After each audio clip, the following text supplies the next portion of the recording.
힘들어하시는 게 보이시더라고요. 예, 우리 운동도 열심히 하시기 바랍니다. 찬양하기 위해서 운동하시기 바랍니다. 예, 우리 히브리서 9장 11절에서 22절까지 읽을 텐데요.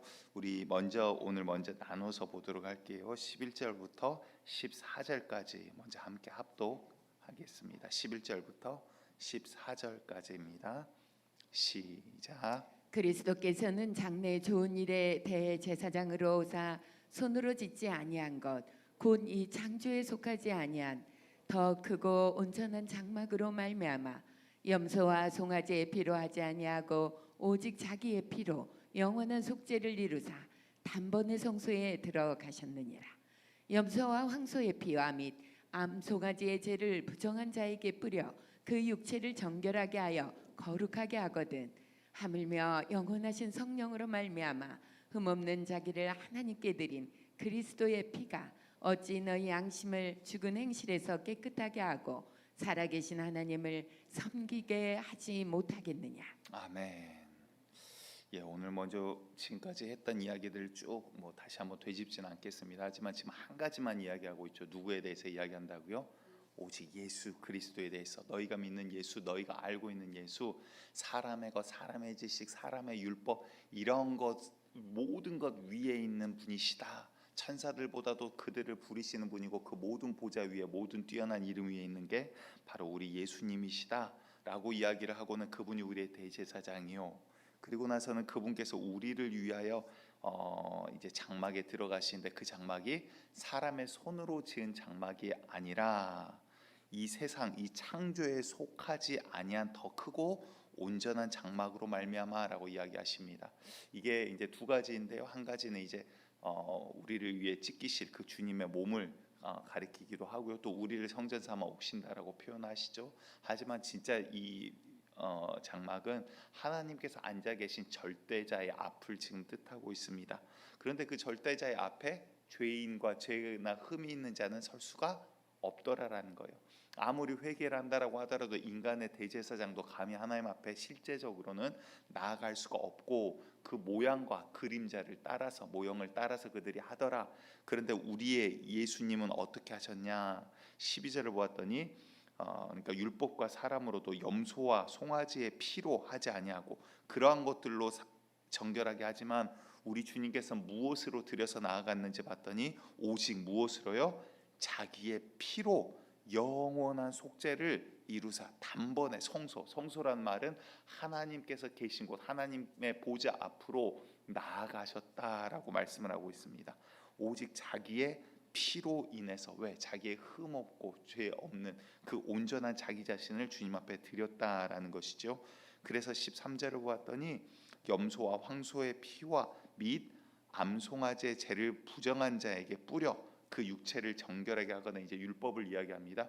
율법도 하나님 앞에 나아갈 때 부정한 자가 있으면 이렇게 해서 피를 뿌리고 암송아지를 하나님 앞에 드리고 그 드리고 남은 채로 부정한 자에게 뿌려서 이제 이거를 과학적으로 제가 이제 병균을 막아준다, 여러 가지 설들이 있지만 어찌됐건 하나님께 주신 율법을 통해서 사람이 그래 요렇게 하면 정결하다라고, 하나님께서 거룩하다라고 여겨줄게 했던 이런 율법으로도 너희가 정결하게 됨으로 하나님 앞에 나아가거늘.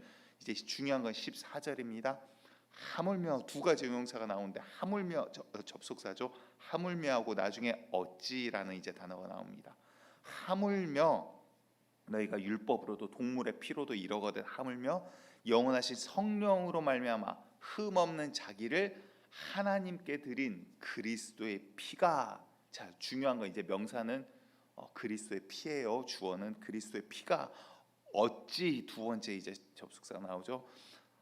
이건 접속사가 아니라 감탄사라 그래야 될까요? 모르겠습니다. 너희 양심을 죽은 행실에서 깨끗하게 하고 살아계신 하나님을 섬기게 하지 못하겠느냐. 다시 말해서 구약시대는 율법을 주었고 첫째 약속을 주었는데 그대로 율법으로는 그들이 하나님을 온전히 섬겼다, 못 섬겼다? 섬기지를 못했다. 다시 말해서 지금도 우리가 율법으로, 교육으로, 지식으로 하나님 앞에 나아갈 수가 없다. 우리의 힘으로는. 아멘. 우리의 의지로 하나님 앞에, 율법을 통해서 하나님 앞에 거룩해질 육체는 이 세상 가운데 없다라는 거예요. 모든 사람의 죄를 범하였음에 육체로는 하나님 앞에 의롭다함을 얻을 육체가 없다라고 말씀을 하고 계십니다. 하지만 무엇으로? 하물며 너희가 율법으로도 이렇게 하고 정결하다라고 깨끗하다라고 하거늘 하물며 영원하신 성령으로 말미암아 흠없는 자기를 하나님 앞에 내어드린 그리스도의 피가 어찌 너희를, 한마디로 하면 세상 가운데 죄 가운데 하나님 앞에 서지 못하는 너희 이 사망 가운데 있는 너희를 천국 백성으로 만들지 못하겠느냐라고 말씀하고 계시다는 거예요. 여러분들 너무나 구원받으셨기 때문에 이게 감격이 없는 것 같은데, 여러분들 죽을 수밖에 없고 하나님 앞에 나아갈 길이 없는 사람에게 이 소식이야말로 절대적인 복음이거든요. 기쁜 소식이거든요. 하나님 앞에 나아갈 수가 없는데 너희가 지금 이 양을 드린다고, 염소를 드린다고, 수송아지를 드린다고 그런다고 지만 하나님 앞에 나아가지냐? 아니다. 이보다 더 크니, 더 위대하니, 더 어마어마하신 분, 더 정결하고 더 완전하신 분이 너희를 위하여 피를 흘리셨는데 그 피가 어찌 너희를 구원하지 못하겠느냐라고 지금 유일한 길을 말씀하고 계시다라는 것입니다. 자, 그다음 15절에서 17절까지 함께 읽겠습니다. 시작. 이로 말미암아 그는 새 언약의 중보자시니 이는 첫 언약 때에 범한 죄에서 속량하려고 죽으사 부르심을 입은 자로 하여금 영원한 기업의 약속을 얻게 하려 하심이라. 유언은 유언한 자가 죽어야 되나니 유언은 그 사람이 죽은 후에야 유효한즉 유언한 자가 살아있는 동안에는 효력이 없느니라. 자, 여기에서는 이제 죽음에 대해서 이야기를 하십니다. 이로 말미암아 그는 새 언약의 중보자이니 이 새 언약을 이루고 이것을 위해서 하나님 앞에 나아가는 자다. 이는 첫 언약의 때에 범한 죄, 다시 말해서 율법의 잣대를 댔더니 우리가 모두 다 죄인이에요. 그래서 율법으로는 죄인임을 깨닫게 한다라고 성경은 말씀하고 있습니다. 다시 말해 율법으로 우리가 완전해지고 거룩해진 게 아니에요. 율법의 잣대를 댔더니, 왜냐하면 율법이라는 법이 없었더니 우리가 죄를 범하고도 죄인인지를 몰라요. 오히려 하나님 앞에 죄를 범하기 전에는 다른 어떠한 것으로도 율법을 삼지 아니하셨고 죄라 하나님께서 부르지를 않으셨어요. 근데 선악과를 따먹음으로 인해서 하나님의 말씀을 범함으로 인해서 그 다음에 그들이 드디어 죄에 대해서 인식을 해요. 알아요.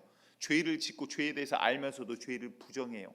그래놓고 우리가 무슨 죄를 지었습니까? 라고 하는 악한 자들이 되어버렸다라는 것이죠.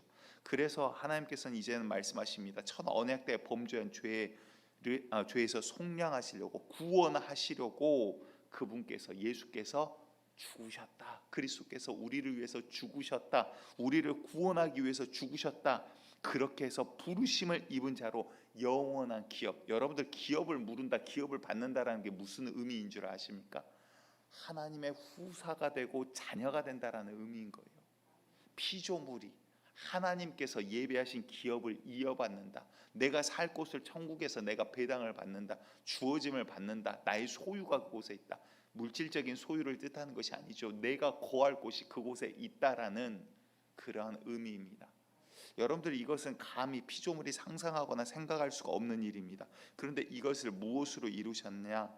16, 17절을 또 쭉 보았더니 유언은 유언한 자가 죽어야 되나니 유언은 그 사람이 죽은 후에야 유언한 즉 유언한 자가 살아있는 동안은 효력이 없느니라. 다시 말해서 예수께서 죽으심으로 인해서 그의 약속은 더욱더 온전해지고 완전해졌다라고 말씀을 하고 계십니다. 그분의 하신 이야기, 그분께서 약속하신 것, 그분께서 살아계셨다라면 세상의 지혜와 지식을 완전히 뒤엎어버리고 있습니다. 우리가 너무나도 많이 들어서 이게 별로 이상한 게 아닌 것 같지만 죽으심으로 인해서 약속이 완전해졌다? 세상의 이치로는 이해가 되지 않는 거예요. 그래서 세상에 미련한 자들, 미련한 그 이단들은 예수는 십자가에 달려서 죽었기 때문에 실패자다, 지금 너희의 메시아는 그가 아니라 자기들의 교주를 가리키면서 영원하신 이분이시다. 근데 그분도 돌아가셔 버렸어요. 어디로 가는지 이제 주님께서 아시죠. 천국 아니면 지옥이겠죠. 그거는 이제 주님 손에 달려 있습니다. 자, 중요한 건 무엇입니까? 예수께서 죽으심으로 인해서 우리의 죄를 속량하셨다라는 사실이에요. 아멘. 다시 말해서 지금 자기의 피를 들여서, 피라는 것은 생명을 뜻하고 있습니다. 그냥 칼집 좀 내서 피를 흘렸으니까 너희가 정결하게 될 수가 아니라 그분이 생명을 들여서 우리의 죄를 속량하셨다라는 이야기를 하고 계시다는 거예요. 동물의 피를 흘려서 너희의 죄를 그동안 속량해 왔거늘 구약에는, 하물며 그 영원하시고 온전하시고 완전하신 분이 자기의 피를 우리를 위해서 내어드림으로 죽으셨는데 그가 우리를 구원케 하지 못하겠느냐라고 말씀하고 계시다라는 것입니다. 자, 18절에서 우리 마지막 22절까지 보겠습니다. 시작. 이러므로 첫 언약도 피 없이 세운 것이 아니니 모세가 율법대로 모든 계명을 온 백성에게 말한 후에 송아지와 염소의 피 및 물과 붉은 양털과 우슬초를 취하여 그 두루마리와 온 백성에게 뿌리며 이르되 이는 하나님이 너희에게 명하신 언약의 피라 하고 또한 이와 같이 피를 장막과 섬기는 일에 쓰는 모든 그릇에 뿌렸느니라. 율법을 따라 거의 모든 물건이 피로써 정결하게 되나니 피 흘림이 없은즉 사함이 없느니라. 중요한 포인트는 이제 피의 이 효능, 피의 역할에 대해서 이야기하십니다. 22절이 또 가장 중요한데요. 다시 말해서 율법으로도 어떻게 해야죠? 더러운 것, 하나님 앞에 드려지는 그런 심지어 그릇 하나하나까지도 피를 뿌립니다. 우슬초에 찍어가지고 붉은 피를 이렇게 뿌립니다. 그렇게 함으로 피가 묻음으로써 그 그릇도 하나님 앞에 성소라든가 아니면 성소뿐만 아니라 거기 장막에 사용되는 모든 그릇들, 심지어 제단도 제단 모서리에 피를 바르고 모든 것들을 피를 뿌리고 바름으로써 이것이 하나님 앞에서 받으실 만한 정결하게 된 것이다라고 구별을 합니다. 그게 무슨 의미냐면 피를 뿌리면 깨끗하게 돼, 그게 아니죠. 뭐 과학적으로나 의학적으로는 어떻습니까? 피가 금방 또 박테리아나 이제 공기 중에 접하면 다른 병균들도 생기기도 해요. 그런데 왜 하나님께서 이 피를 이렇게 강조라고 말씀을 하셨냐? 22절을 봤더니 율법을 따라 거의 모든 물건이 피로써 정결하게 되나니, 그 다음 함께 볼까요? 시작. 피 흘림이 없은즉 사함이 없느니라. 이게 무슨 말이냐? 피는 뭐를 상징한다 그랬죠? 생명. 다시 말해서 너희가 부정하여졌다, 더러워졌다, 죄 가운데 있다, 하나님의 말씀에서 벗어났다. 이것은 뭐예요? 너희의 생명으로밖에 값을 치를 수가 없다라는 거예요. 다시 말해 동물의 피를 바름으로써 이건 깨끗해졌습니다가 아니라 깨끗해졌습니다가 아니에요. 뭐냐면 내 죄가 이 피 흘림이 없이는 사함이 없구나라는 걸 뜻하고 있는 거예요. 내가 죄를 범했다. 그릇이 하나님의 원하는 용도대로 쓰임 받지 않았다. 이것은 하나님 앞에서 범죄했구나. 이것은 피 흘림이 없이는 주님 앞에 나아갈 수가 없는 피조물이 되어 버렸구나라는 것입니다. 여러분도 물질도요. 미국의 한 유명한 명문 대학에서 전 세계 돈의 흐름에 대해서 이렇게 조사를 했다라고 합니다. 벌써 오래된 이야기예요. 그런데 그들의 낸 결론은 뭐냐면 전 세계에서 움직이는 돈 중에서 56%인지 숫자가 정확하게 기억이 안 나요. 50%가 좀 넘었는데 한 60% 정도가, 그러니까 절반이 넘는 가반이 사람을 살리는 일 가운데, 먹고 사는 일 가운데, 좋은 일 가운데 쓰는 게 아니라 도박, 마약, 전쟁, 무기 이러한 일들 가운데 쓰이고 있더라라는 거예요. 그러니까 돈의 절반 이상이 사실은 물건을 사고 먹고 사람을 유익하게 하는 게 아니라 오히려 사람을 망가뜨리고 사람을 타락하게 하고 사람을 죽이는 일 가운데 쓰이고 있더라라는 그런 이제 레포트를 낸 글을 본 적이 있습니다. 참 하나님께서 우리에게 많은 것들을 주셨는데 또 피조물들을 하나님께서 우리에게 주셨는데 피조물이 악한 게 아니라 우리도 피조물이죠. 그런데 우리가 하나님 앞에 범죄함으로 인해서 주님께서 주신 것들을 거룩하지 못하게 죄 가운데 쓰고 있더라라는 거예요. 이거의 값은 뭐라고요? 생명으로밖에 치를 수가 없다라는 거예요. 여러분들, 우리의 죄가 그렇게 간단하지 않습니다. 작은 죄도 간단하지가 않습니다. 큰 죄는 더 복잡하죠. 문제가 심각한 거죠. 그런데 우리가 어떻게 소망을 가질 수가 있습니까? 우리 예수님께서 죽으심으로. 오늘의 중요한 단어는 두 가지예요. 첫 번째는 예수의 죽으심, 두 번째는 그의 피로 인해서 우리가 살았다라는 거예요. 예수의 죽으심과 그의 피의 능력입니다. 그래서 여러분들 악한 것들도요. 여기에서 우리가 기억하셔야 될 것은 하나님 왜 그러면 그렇게 무섭게 피로 하나님께 탓할 게 아니라 우리의 죄악인 거고요. 이것은 하나님의 공의인 거예요. 하나님께서 죄악을 보고 내가 눈 감아줄게. 그것도 그럴 수가 없는 거죠. 왜? 그분께서는 거짓이 없고 공의로운 분이시기 때문에. 그런데 그 공의를 하나님께서 지금 뭘로 덮으셨냐면 사랑으로 우리를 덮으신 거예요. 우리의 피를 흘리지 아니하시고 죄 없는 예수를 죽이심으로 인해서 우리를 향해서 죄가 없다라고 불러주시겠다라는 거예요.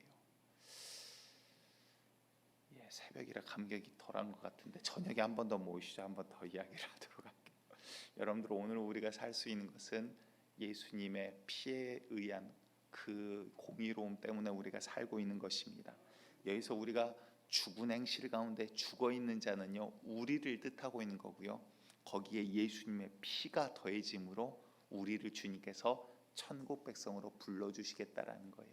이제 우리의 인생과 여정은 하나님의 시험대이기도 하지만 우리를 온전하게 만들어가는 훈련의 성화의 과정입니다. 오늘도 주님의 말씀대로 빚어지고 만들어지시기를 간절히 축복드리겠습니다. 우리 처음 불렀던 찬양, 찬송가 268장 힘차게 찬양하시고 기도함으로 나아가겠습니다.